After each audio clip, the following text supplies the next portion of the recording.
August 15, 2019, Glacier National Park. Frank Carlisle had been running from the same nightmare for 30 years. The night his partner died screaming while Frank stood frozen 20 feet away. The blind grizzly hanging in the snare should have been dead. 3 days without food, infected wounds. A trap designed to torture, not kill. Frank raised his rifle. One shot would end the suffering. One shot would silence the only witness to what really happened that night in 1989. But as he looked into those clouded eyes, Frank saw something that made his hands shake.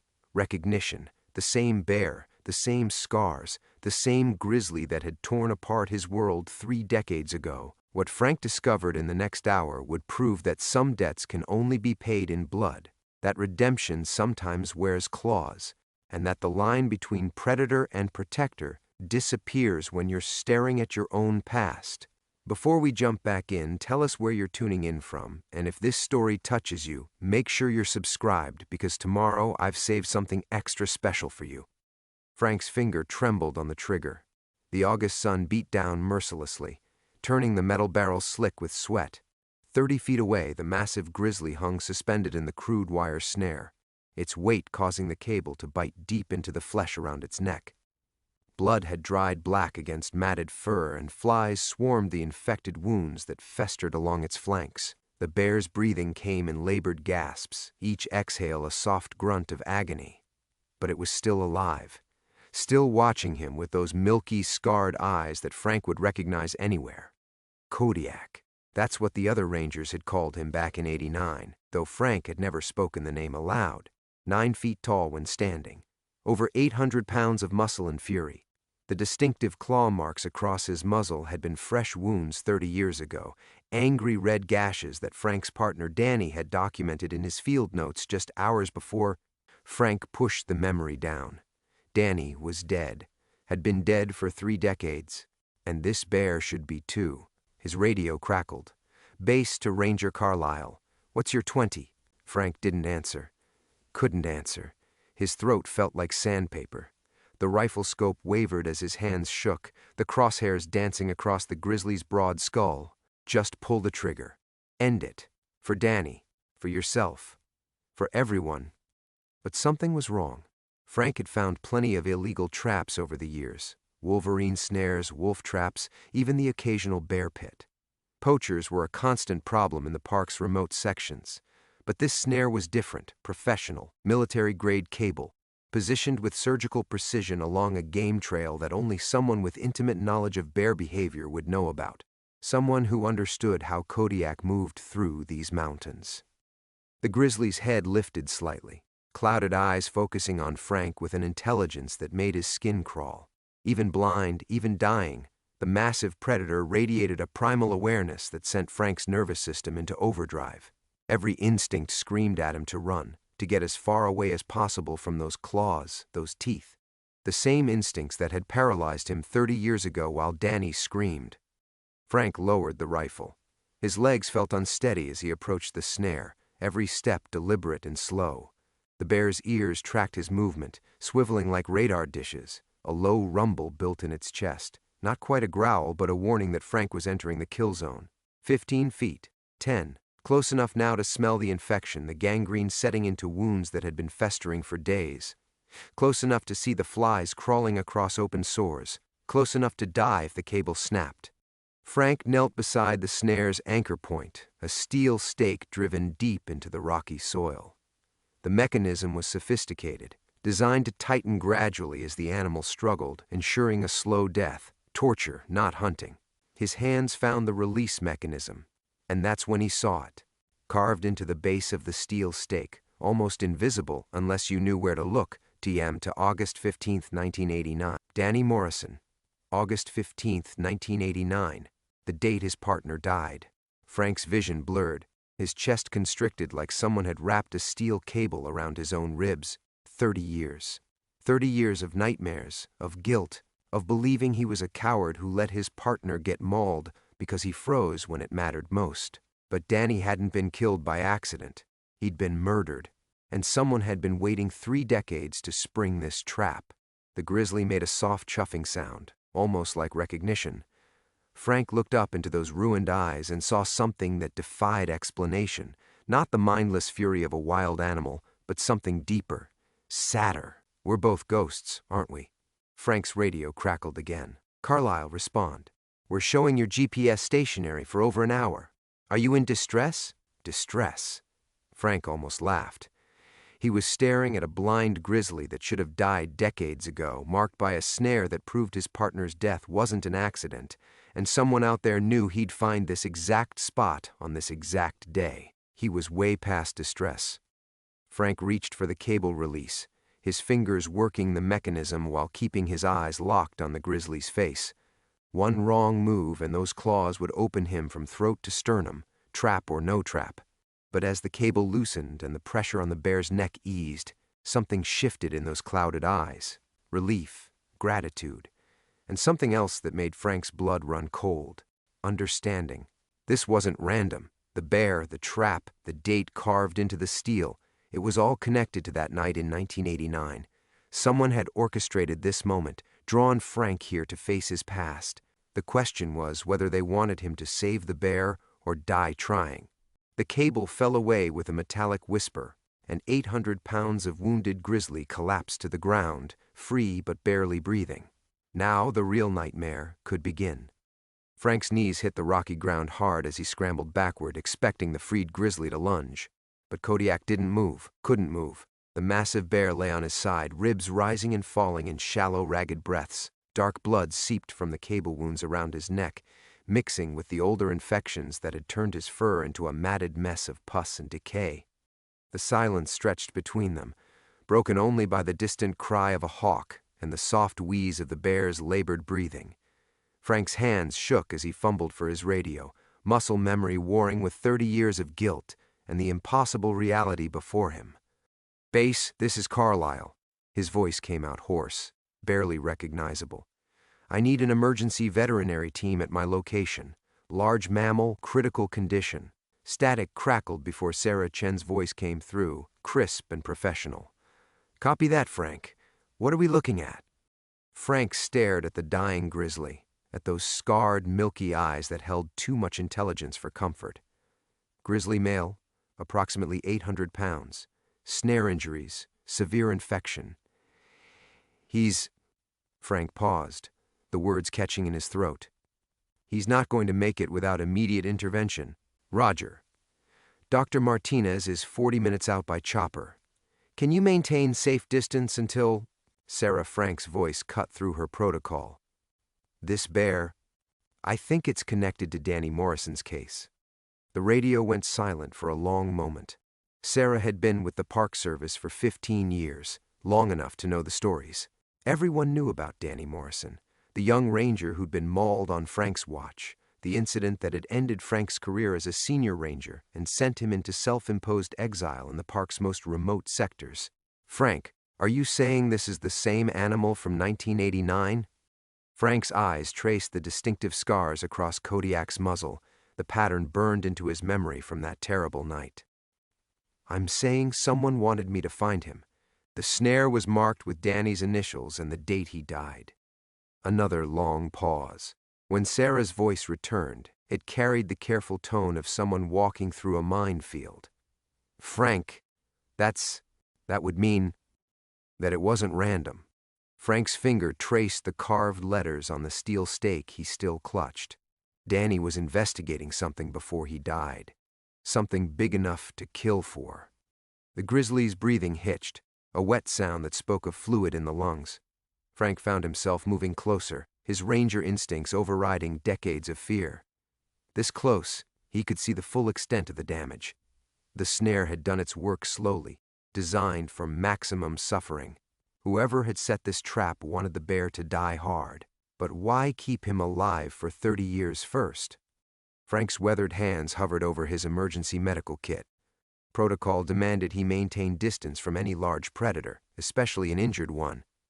But something in those clouded eyes, recognition, maybe even trust, made him ignore every safety regulation he'd ever learned. "Easy, old man," Frank whispered, opening a pressure bandage. "I know it hurts."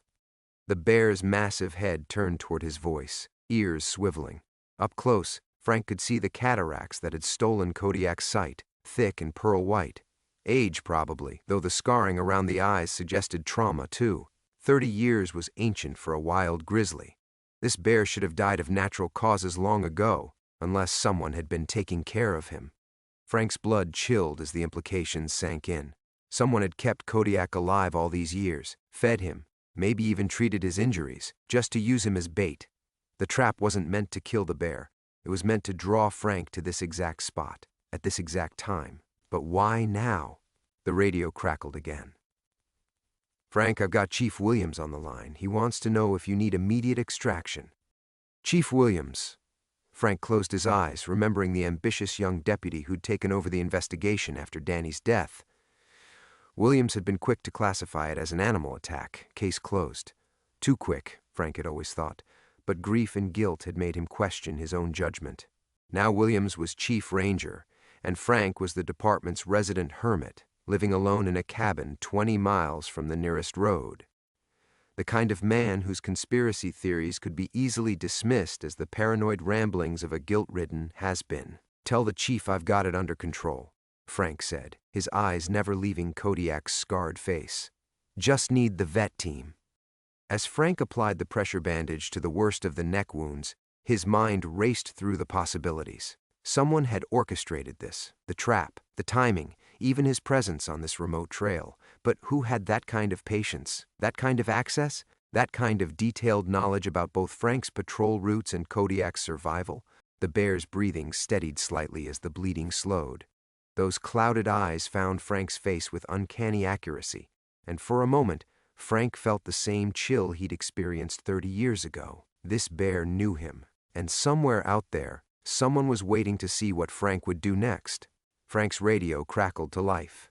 But this time it wasn't Sarah's voice that cut through the mountain silence. The transmission was weak, distorted by distance and interference, but the words that emerged made Frank's blood turn to ice water. "Hello, Frank. I see you found our old friend." The voice was older now, roughened by decades of cigarettes and whiskey, but Frank recognized it immediately. The same voice that had briefed him on trail conditions the morning Danny died. The same voice that had questioned him for hours in the sterile hospital room while doctors treated him for shock and minor lacerations. Deputy Chief Marcus Williams, now Chief Williams, but this wasn't coming through official channels. The transmission frequency was wrong, the signal encrypted and bounced through equipment Frank didn't recognize.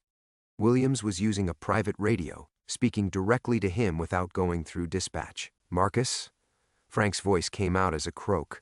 The pressure bandage in his hands grew slick with sweat. "How are you?" 30 years is a long time to keep a secret, Frank. Longer than I expected when we first met.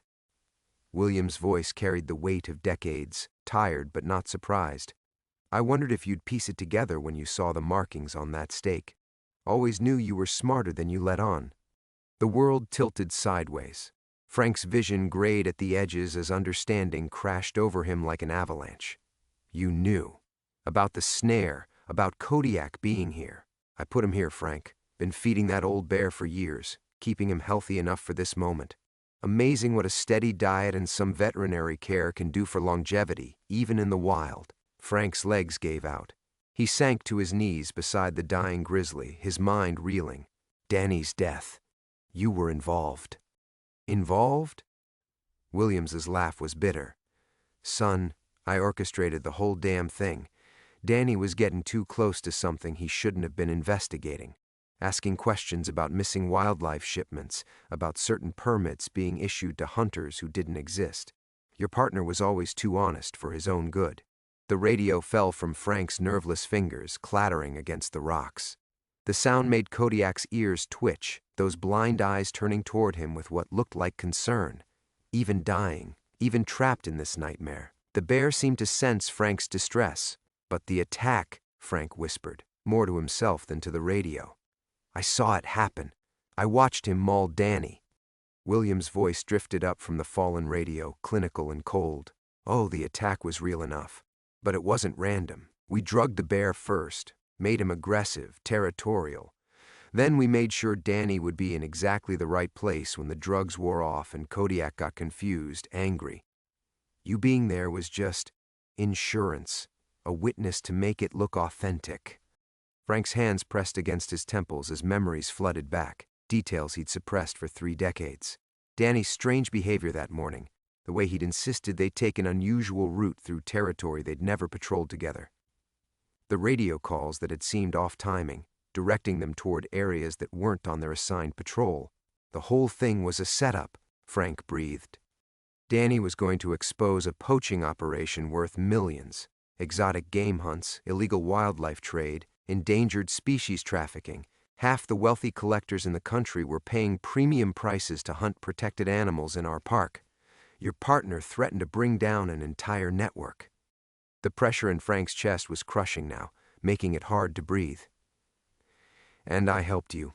I froze when Danny needed me. I let him die. You did exactly what any sane man would do when faced with an enraged grizzly. The guilt was just a bonus, kept you isolated, discredited, out of the way. No one listens to the theories of a broken-down ranger who abandoned his partner. Frank's vision blurred with tears he hadn't shed in years. 30 years of self-hatred, of believing himself a coward, of living in exile because he couldn't face his own reflection. All based on a lie, all orchestrated by the man who'd pretended to comfort him in the hospital, who'd shaken his hand at Danny's funeral and promised to find answers. Why now? Frank's voice was barely audible. Why tell me this? Because times change, Frank. I'm retiring next month, and certain people are getting nervous about loose ends. The poaching operation is bigger now, more sophisticated. They can't afford to have anyone left alive who might remember Danny's investigation. The weight of the words hit Frank like a physical blow. He wasn't here to save Kodiak. He was here to die. Williams had used the one thing guaranteed to bring him to this remote location, the bear from his nightmares. And now Frank was 20 miles from the nearest help, alone with a dying animal and a 30-year-old conspiracy. The vet team, Frank said, understanding flooding through him, will find you both dead from a tragic grizzly attack. Amazing how even an injured bear can be dangerous when cornered.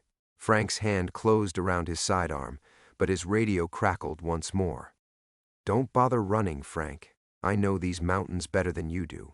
And besides, Williams's voice carried a smile Frank could almost see. You wouldn't leave that bear to suffer, would you? Not when saving him might finally make you the hero you always wanted to be. The transmission cut to static, leaving Frank alone with the dying grizzly and the terrible knowledge that his entire life had been built on a lie. Frank stared at the dead radio, his mind fracturing like ice under pressure. The silence stretched between him and the dying bear, broken only by Kodiak's labored breathing and the distant whisper of wind through pine needles. Everything he thought he knew about himself, about Danny's death, about the last 30 years, all of it crumbling. His first instinct was denial. Williams was lying, manipulating him. But the carved initials on the steel stake burned in his peripheral vision, impossible to dismiss. And those details Williams knew. The exact patrol route, Danny's behavior that morning, the radio calls that had seemed just slightly off. No one could fabricate that level of specificity. Frank pushed himself to his feet, legs unsteady. He needed to think, to process, to find some way out of this nightmare. But his mind kept circling back to the same impossible truth. He wasn't a coward. Danny's death hadn't been his fault. The guilt that had defined 3 decades of his life was manufactured. This is insane, he whispered to the empty mountainside. Williams is retired next month. Why would he risk everything to... But even as he spoke, Frank knew why. Loose ends. Danny had been investigating something worth killing for, and somehow Frank represented a threat to people with enough power to orchestrate murder and cover it up for 30 years. The kind of people who could keep a grizzly bear alive as bait, who could manipulate patrol schedules and emergency response teams. Frank's hand moved to his service weapon, then stopped. Williams had said he knew these mountains better than Frank did. How long had Williams been planning this? How many escape routes had he already blocked? The smart move was to run. Leave Kodiak to die and get to higher ground where the radio might work, where he could call for real help. But Frank's eyes drifted to the bear's scarred face, to those clouded eyes that tracked his movement with impossible awareness. Kodiak had been as much a victim as Danny. Drugged, manipulated, used as a weapon, and then kept alive for decades as part of some twisted insurance policy. I can't leave you here, Frank said softly. though he wasn't sure if he was talking to the bear or to Danny's ghost. A branch snapped somewhere in the tree line behind him. Frank spun around, his hand finally finding his sidearm, but the forest appeared empty. Just shadows and afternoon light filtering through the canopy. But William's words echoed in his mind. "I know these mountains better than you do." How many people were out there? Williams wouldn't handle this himself. Too risky for a chief ranger about to retire. He'd have brought help, professional help. Frank's radio crackled with static. Then Sarah's voice cut through. "Frank, we're getting some strange readings on your GPS. It's showing you stationary, but the signal keeps jumping around. Are you having equipment problems?" Equipment problems. Frank looked at his radio with new understanding. They weren't just tracking him. They were jamming him, controlling what signals got through. The conversation with Williams hadn't been intercepted by dispatch because Williams didn't want it to be. Frank was completely cut off, isolated in exactly the way Williams needed him to be. He pressed the transmit button, choosing his words carefully. "Base, this is Carlisle. Equipment's fine. The bear's in bad shape. I'm going to need that vet team expedited. Copy. Dr. Martinez is inbound, 20 minutes out. Chief Williams wanted me to let you know he's coordinating the response personally." Of course he was. Frank's stomach twisted as he imagined Williams in the command center, orchestrating his own murder with the same calm professionalism he'd brought to covering up Danny's death. The vet team would arrive to find a tragic scene. Veteran ranger mauled by the same bear that had killed his partner decades earlier. Poetic justice. Case closed. Another sound in the tree line, closer this time. Frank's training kicked in as he scanned the forest, looking for movement, for the glint of metal, for anything that didn't belong. The afternoon light was starting to fade, shadows deepening between the trees, perfect hunting conditions for an ambush. But Frank had spent 30 years in these mountains, 30 years learning every trail, every hiding spot, every advantage the terrain could offer. If Williams thought he could be hunted like some weekend tourist, he was about to learn otherwise. The problem was Kodiak. 800 pounds of dying grizzly bear couldn't be moved quickly, and Frank wouldn't abandon him to bleed out alone, which meant making a stand here, in open ground, with limited cover and unknown opposition. Frank knelt beside the bear again, his hands working quickly to secure the pressure bandages. Kodiak's breathing had steadied slightly, but those clouded eyes held an awareness that made Frank's skin crawl. The bear knew something was wrong. Could probably smell the fear, the adrenaline, the approach of violence. "Easy, old man," Frank whispered. "We're both in this together now." The radio stayed silent, but Frank could feel eyes watching from the darkness between the trees. Frank's hands trembled as he worked on Kodiak's wounds, hyper-aware of every shadow shifting in the tree line. The silence felt predatory, pregnant with the promise of violence. He'd faced down charging moose, aggressive black bears, even armed poachers in his 30 years. But this was different. This was personal. This was 30 years of carefully constructed lies finally coming home to roost. A memory surfaced unbidden. Danny's face the morning he died. Not the usual easy grin, but something tighter, more focused. Frank had attributed it to pre-patrol jitters, but now he could see it for what it really was, fear. Danny had known he was walking into a trap, and he'd brought Frank along as a witness. Insurance that someone would survive to tell the story. Except Frank had spent 3 decades telling the wrong story. "Jesus Christ, Danny," Frank whispered, his voice breaking. "You tried to warn me, didn't you?" The fragments were falling into place now. Danny's insistence on checking that particular trail, the way he'd kept looking over his shoulder, the strange questions he'd asked about wildlife shipment schedules and hunting permits. Frank had been too green, too trusting to understand. Danny had been building a case against Williams and the poaching network, and he'd known his time was running out.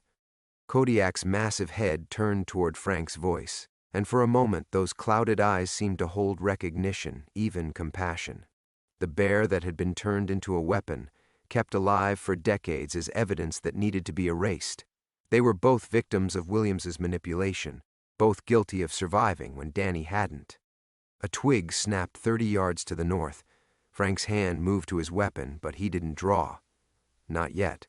The shooter would be using a rifle, probably with a scope, and Frank's service pistol would be useless at range.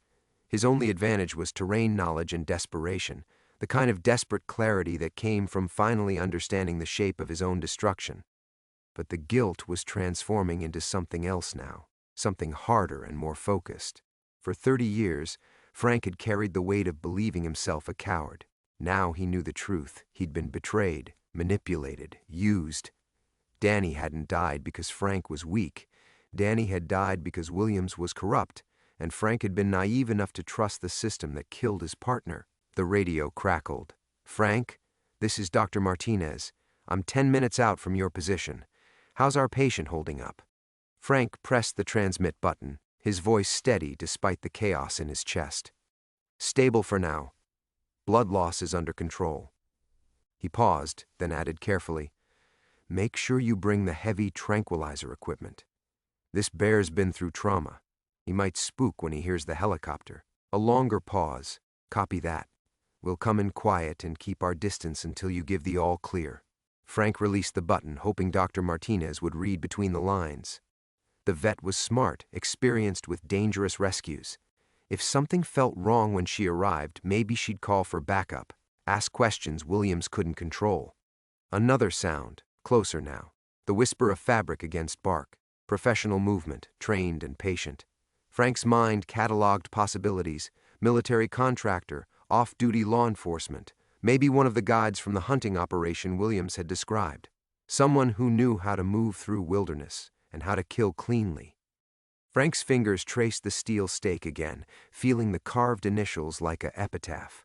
Danny Morrison hadn't just died. He'd been assassinated for trying to protect the park they both loved, and Frank had been left alive as a broken witness, his guilt and isolation serving Williams' purpose better than any bullet could have. But guilt was a luxury Frank could no longer afford. He positioned himself between Kodiak and the tree line, using the bear's massive body as partial cover while he scanned for targets. The afternoon light was failing fast, shadows deepening into perfect concealment for an ambush. Frank had maybe 10 minutes before full darkness, 10 minutes before his disadvantages became insurmountable. Kodiak's breathing hitched, a wet sound that spoke of internal damage. The bear was dying despite Frank's efforts, and they both knew it. But those clouded eyes held something Frank had never expected to see: trust. After 30 years, after being turned into a weapon and kept as evidence, the old Grizzly still trusted the man kneeling beside him. Frank made his decision. "I'm sorry," he whispered to Kodiak, to Danny's memory, to the 30 years of lies he'd lived. "I'm sorry I wasn't strong enough to see the truth." But he was strong enough now. The radio crackled one final time, Williams' voice cutting through the static with predatory satisfaction. "Time's up, Frank. Let's finish what we started 30 years ago." Frank drew his weapon and waited for the killing to begin. The first shot came from the northeast ridge, the crack of the rifle splitting the mountain air like thunder. Frank rolled behind Kodiak's massive form as the bullet sparked off the rocks where he'd been kneeling. The bear didn't flinch, those blind eyes staring into nothing, but his breathing remained steady, almost calm. "That's your play?" Frank shouted toward the tree line. "Hide in the shadows and take potshots? Danny faced you head-on 30 years ago." Williams' voice drifted down from somewhere above, no longer filtered through radio static. Danny was an idealistic fool who thought he could take down an operation that feeds half the trophy hunters in North America. "Just like you're being a fool now." Another shot, closer this time. Frank pressed himself against Kodiak's flank, feeling the bear's heartbeat through his ribs. Slow, steady, dying, but alive. Still alive despite everything Williams had put him through. "You want to know the real joke, Frank?" Williams called out. Danny thought he was so smart, gathering evidence, building his case. But we knew every move he made, every photo he took, every contact he interviewed. We were 3 steps ahead the whole time. Frank's mind raced, calculating angles, distances, escape routes. But something in Williams's tone stopped him cold. There was satisfaction there, yes, but also something else. Something that sounded almost like, "You're proud of it," Frank breathed, the realization hitting him like a physical blow. "You're actually proud of what you did to him." "Danny Morrison was the best ranger I ever trained." Williams' voice carried clearly across the clearing now. He was moving closer, confident in his advantage. Smart, dedicated, incorruptible. That's exactly what made him so dangerous. The third shot went wide, and Frank realized Williams wasn't trying to kill him quickly. He was savoring this, drawing it out. 30 years of keeping secrets, and now he finally had an audience for his confession. "But you made one mistake," Frank called back, his voice stronger now. "You assumed I was like you. You thought watching my partner die would break me, make me compliant. It did break you. Look at you, Frank. 30 years living like a hermit, afraid of your own shadow, too guilty to form relationships or trust anyone. You've been exactly where I needed you." Frank's hand tightened on his weapon as understanding crystallized, the final piece of the puzzle clicking into place with sickening clarity. "You didn't just kill Danny," Frank said, his voice carrying across the mountainside. "You've been killing me slowly ever since, feeding my guilt, keeping me isolated, making sure I never got close enough to anyone to share what I might remember." Silence from the tree line. Frank pressed his advantage. "The transfers, the remote postings, the way my requests for partners kept getting denied, that was all you, wasn't it? Keeping me alone, keeping me broken." When Williams finally spoke, his voice had lost its predatory satisfaction. "You never understood the scope of what Danny threatened. The hunting operation brings in $50 million a year. $50 million, Frank. That kind of money doesn't die quietly. So you fed him to a bear." Frank's voice was steel now, all fear burned away by righteous fury. "You turned Kodiak into a weapon and murdered the best man I ever knew. I saved countless jobs, preserved an ecosystem of revenue that keeps this entire region afloat." And there it was, Williams' arrogance finally showing its true face. Frank almost smiled as the pieces fell into place. Williams had just admitted, out loud, to conspiracy and murder. But more than that, he'd revealed something crucial about himself. He actually believed his own justifications. Believed that money could excuse murder, that profit justified betrayal. "You know what, Williams?" Frank called out, his voice carrying a confidence that surprised even him. "Danny was wrong about one thing." "What's that?" "He thought you were just corrupt. But you're not corrupt. You're stupid." The silence stretched long enough that Frank wondered if he'd pushed too far. Then Williams's voice came back, tight with anger. "Stupid? I've orchestrated 30 years of perfect cover-up. I've built an empire while you've been playing with animals in the woods." Frank reached into his jacket pocket and pulled out a small device, the digital recorder he'd activated during their first radio conversation. Standard equipment for incident reports, voice-activated, with a range that could pick up conversations at 50 yards. "Perfect cover-up," Frank repeated, holding the recorder up where Williams could see it. "Is that what you call confessing to murder and conspiracy while standing 20 feet away from a digital recorder that's been running for the last 10 minutes? The forest went dead silent. Frank pressed on, his voice carrying the weight of 30 years of suppressed truth. "Dr. Martinez will be here in 5 minutes. That vet team you're so worried about, they're not coming to find bodies, they're coming to find evidence, and now they'll have your whole confession." From somewhere in the darkness, Williams' voice came back smaller, uncertain. "You're bluffing." Frank smiled grimly and pressed the playback button. Williams' own words echoed across the mountainside. "I orchestrated the whole damn thing. Danny was getting too close. The killing had begun all right. But Williams had just discovered he'd brought the wrong weapon to the wrong fight.